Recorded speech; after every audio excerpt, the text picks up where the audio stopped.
Hello everybody, Dan Ward here with another episode of The Ward on Sports, The Ward on March Madness. We are into the Sweet 16. It's another tournament full of upsets, full of great games, and full of no perfect brackets. Last week I put together a bracket for you. That bracket is doing not great, but it is over 50% correct, and it's certainly far from busted as all four of my Final Four teams are still in the tournament.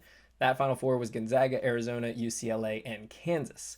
Now, in my other bracket that I put together for the Ward on Madness ESPN Bracket Challenge, that one is under 50% correct. Still not completely busted, but only 3 of the Final Four teams are still left. That one, it's Texas Tech, Arizona, UCLA, and Iowa. So we're kind of in the middle of the pack, but we still have a chance to be correct. And the one bracket that I showed you all should still give you a chance if you decided to use it for your bracket challenge. So obviously I gave you one opinion of what I think is going to happen, but things change. And these opinions for what's going to happen in the Sweet 16 and the Elite 8 are going to be based off what has happened over the first 2 rounds of games and things that I have now changed since seeing how these teams decide to play in the NCAA tournament. So hopefully the Final Four is correct, but that is not how I'm basing these predictions. Let's get to it. First game to take a look at is in the West region, number 4 Arkansas versus number 1 Gonzaga. Arkansas had a couple of close games against the 13th seed and 12th seed, 75-71 against Vermont and 53-48 against New Mexico, while Gonzaga cruised past Georgia State, although with a iffy first half and first couple minutes of the second half before finally dominating, and then a very tight game against Memphis. They were down 10 at halftime, took Drew Timme going off for 11 points coming out of the second half for them to turn things around and get a victory 92-78. Arkansas has shown that they can score with the best of them, and they can win tight games by keeping it to a defensive affair. Jalen Williams is going to give Chet Holmgren some problems in the posts, as he has about 50 pounds on him, and Holmgren showed that he can be pushed around a bit in the game against Memphis. I think overall, Arkansas has the size that can cause problems for Gonzaga, but will they have the offense to keep it going and stay up with their high-efficient and high-paced offense? Basketball Power Index has Gonzaga at an 85.8% chance to win, and I'm going to follow along with them. I think given a few extra days to prepare for this game, that Mark Few is going to have the team ready. They're not going to play as badly as they did against Memphis in the first half, and Arkansas is not going to be able to keep up with them. I think that Gonzaga shows up in this one, shows that they are ready to fight for that national championship this year. They win this one pretty easily, 76-61. Which means for you betting fans out there, based off of the VegasInsider.com betting lines, which shows a variety of betting lines across the different sports books, I like the Gonzaga spread, which is about 9.5, with the under. I think 154 points is a lot for this game. Arkansas's offense just not going to be able to keep up with Gonzaga's, and Gonzaga's is not going to be at peak form, as the Arkansas defense will give them a little bit of trouble, but not enough. So the spread, about 10 points. I think Gonzaga will be ready for that, and I think it will not be that high scoring. Moving on to Texas Tech versus Duke. Texas Tech took care of business in their first game, then had a little bit of trouble against Notre Dame, but still came out on top. Duke, basically the same thing. Defeated Cal State Fullerton with ease and then put up a good fight against Michigan State, winning by 9. Texas Tech has allowed 62 points or less in each of their last 5 games. Duke has scored 78 or more in 4 of their last 5, so one of those has to give. Tech is a senior-heavy team that shares the basketball pretty well and switches a lot on defense. They really get on you defensively. The one-on-one play for the Duke players is not going to work really well in this game. Tech has a lot of height, but they're all around 6'6 to 6'8", so Paolo Banchero and Mark Williams could have an advantage and could be huge X factors in this game for the Duke Blue Devils. I think Banchero has to have a big game in order for Duke to win this one. For me, it kind of comes down to which story do you like more? Do you like the defense of Tech? Do you like the offense of Duke? Do you like the storybook ending happening for Coach K, or do you like Texas Tech being the new team on the rise, making the Final Four in 2019, looking to do it again this year?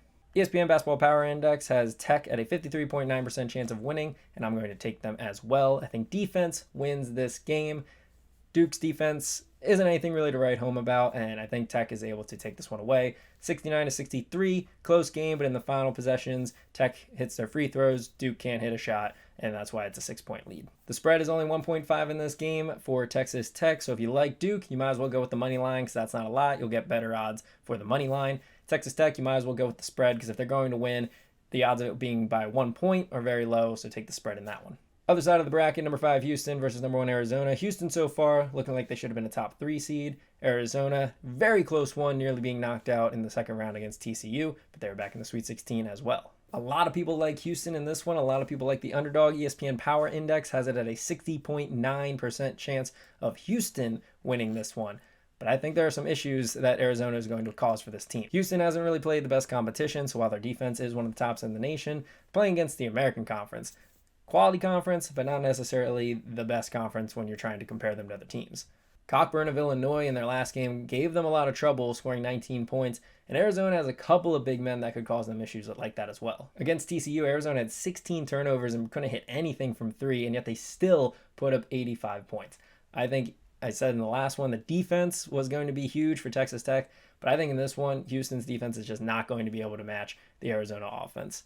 Arizona is too strong. They can score from 8 to 9 players. They're deep in the bench. Houston relies a lot of scoring on their starting five. I think you got to go with Arizona. Spread is only 1.5, so take that, because if Arizona is going to win, they will win by way more than 1 point. And you hammer the over because defense is not going to be the strong suit in this one. Offense is going to take over in this game. Arizona will play the winner between Michigan and Villanova, two of the best teams when it comes to the NCAA tournament. Michigan, an 11th seed, having one of the longest streaks of consecutive Sweet 16 appearances, and Villanova, Jay Wright, easily top 5 coach in college basketball, if that's even an argument or even up for debate, and his team is back there again with two pretty convincing, you could argue close against the Ohio State game, but never really that worrisome for the Wildcats. Michigan showing that they are one of the only non-frauds of the Big Ten, which looked like the best conference in basketball, but once again, disappointing in the NCAA tournament. They are led by Hunter Dickinson, who looks NBA ready, can do it all at 7'1", definitely could cause some matchup problems for Villanova. Meanwhile, the Wildcats, guard offense, led once again, Connor Gillespie. You got to have that point guard if you're the Villanova Wildcats if you want to see them have success. He's doing it all for them once again. I think this game could be the best of the Sweet 16. I think it's going to be a close game for all 40 minutes, but I think the fundamentals of Villanova come out on top. I think that they have time to prepare. Helps them in this one. They were able to try to figure out a plan to limit Hunter Dickinson and make somebody else on the team beat them. I think that it's going to be a close, grinded out type of affair that Villanova's experience, Jay Wright's experience, comes out on top of Juwan Howard. My score prediction says to take Michigan plus 4.5. Over under, it's a coin flip. Could easily see both of these teams scoring in the high 70s, or you could see it like I have it, which would then hit the under. So staying away from that one. Providence versus Kansas in the bottom right of the bracket. Providence using that we are the underdog mentality, having a lot of people expect South Dakota State to beat them in the first round. They took care of business there, and then they really took care of business against Richmond in a game that was never even close. So playing a 13 seed and a 12 seed, this happened a couple times in this tournament, but for Providence, they won those games handedly, and they're looking like a tough out. Kansas, meanwhile, destroyed their 16th seed opponent, but then put up a really good fight against Creighton. Now they have another Big East opponent to deal with. Kansas doesn't really do anything exceptionally, but they do everything very well, which obviously is what you want for an NCAA tournament team. It's going to be hard for Providence to find anything specific to exploit. Providence, we've seen what they need to do in order to beat this Kansas team. Creighton shot the ball very well, and they limited their turnovers. Kansas can be susceptible to good three-point shooting, and if Providence can give them that, they could come away with this upset. Providence is a better team than Creighton. They're a better defensive team. They can score with the best of them, and because of that, I am going to go against the ESPN Power Index that says Kansas has a 79.2% to win, and I am taking Providence to shock the world. 77-74, very close game, high scoring. But the Friars are shutting up the world, taking that underdog mentality, even though they are 4 seed, but nobody projects them to win, and they are riding with that. Doesn't matter what the rest of the world believes in. Are they buying in? I think they are. Because of that, obviously take the spread with Providence. Plus 7.5 points, very enticing. That is me, and even if you go with Kansas winning, I still think this should be a close game. Creighton was able to keep it a 7-point game. Providence is better than Creighton. I think they can do so, even with that time to prepare that I've been talking about, which I do think makes a big difference. Those second round matchups, it's very easy to overlook your opponent. That's why 11th seeds or 15th seeds like St. Peter's that we're about to talk about are able to sneak their way in. Those first 2 games, much bigger uncertainty of who are you going to play. Now you have 3 to 5 days to prepare, at least for the Sweet 16 matchup, gives teams a better chance. But in this one, going with the Friars. Iowa State, Miami, 11 versus 10. Everybody had this in their bracket, right? Obviously. Miami's big win was against Auburn, taking down what a lot of people thought were going to be the national champs. And Iowa State took down Wisconsin in an ugly defensive battle, 54-49. In today's game, do you want to go with the defense of the Big 12 or the all-around play of the ACC? This game, kind of a coin flip. ESPN Power Index says 54.6% chance to Iowa State, but I am going to go with history in Jim Larrañaga and the Miami Hurricanes. And that means that head coach, Jim Larrañaga, will be the first coach to take 2 double-digit seeded teams to the Final Four. Shout out 2006 George Mason. Denham Brown, 3 to go. Denham Brown for 3. No good. By George, the dream is alive. Betting wise, that means Miami spread 2.5 points. They are slight favorites, so you get a little bit more bang for your buck if you take the spread. Do think it will be a low scoring game. Iowa State has yet to score over 60 points in this tournament. I think they will be held under that, and that will be the difference as to why Miami is able to win this game. Miami doesn't score very much, but they will be enough to beat Iowa State. They will have more than 60 points. So take the under for this game and the spread. Last part of the bracket, number 8 UNC versus number 4 UCLA. UNC taking down Marquette in decisive fashion, and then we're on their way to destroying Baylor, but then almost had one of the biggest collapses in NCAA history. They blew a 25-point lead in the second half and then won in overtime against the defending champions. So the first 1 seed out are the reigning champs, UNC, looking amazing, especially offensively. And I think they're going to be able to keep that up here in the Sweet 16. UCLA, meanwhile, struggled against number 13 Akron. Maybe they were looking ahead to St. Mary's because then they took care of business and showed, hey, we were a Final Four team last year. We can do that again this year. This is a tough one for me because I have UCLA in my Final Four, so I want UCLA to win for my March Madness bracket to have a chance in my bracket challenge, but I think based on the way that UNC played in their first 2 games, they're going to keep it rolling. Their offense has caught fire at the right time. They got hot at the end of the regular season. They are playing really good basketball here in the tournament. As long as their defense doesn't completely ruin it for them, if they don't get such a huge lead that they can then blow, I think UNC is going to take down UCLA, another Final Four team from last year, being knocked out before the Elite 8. ESPN Power Index, UCLA has UCLA favored at heavy, 71.6% chance to win this one, but I'm going to take UNC in a high-scoring one, 80-75. I think that both offenses show up, but UCLA just doesn't have that same firepower that UNC does. Which means for betting, you definitely want to take the money line for UNC. You could even take the spread, but to be on the safe side, but then you'll get less money. You could parlay that with the over because I think that 141.5 is very low for these 2 teams. Both teams can score the ball. UCLA showed that against St. Mary's.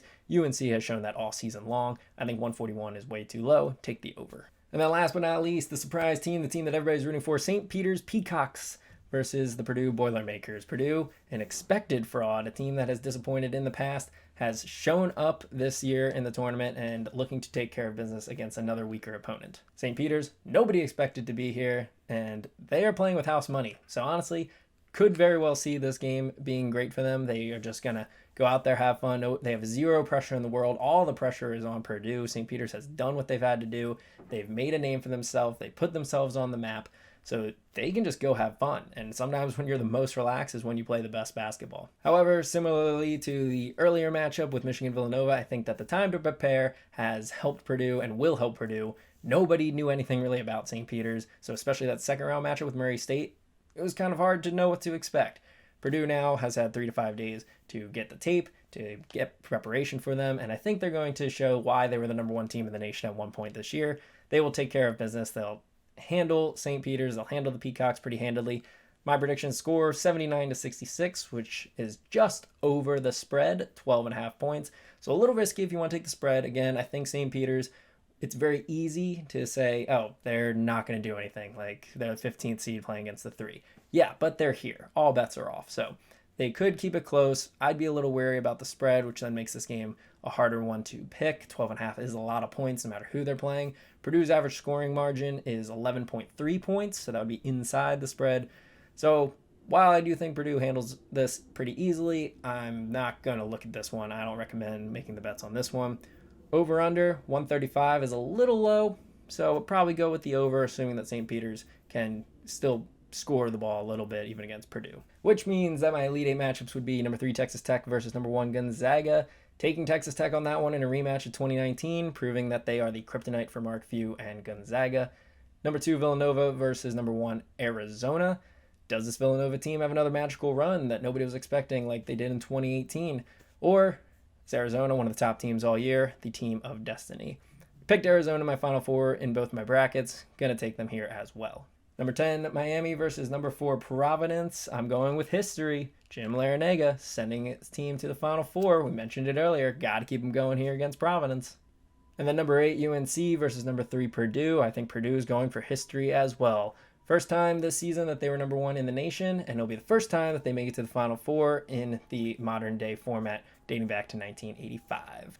So my new updated projected Final Four is number 3, Texas Tech, number 1, Arizona, number 10, Miami, and number 3, Purdue.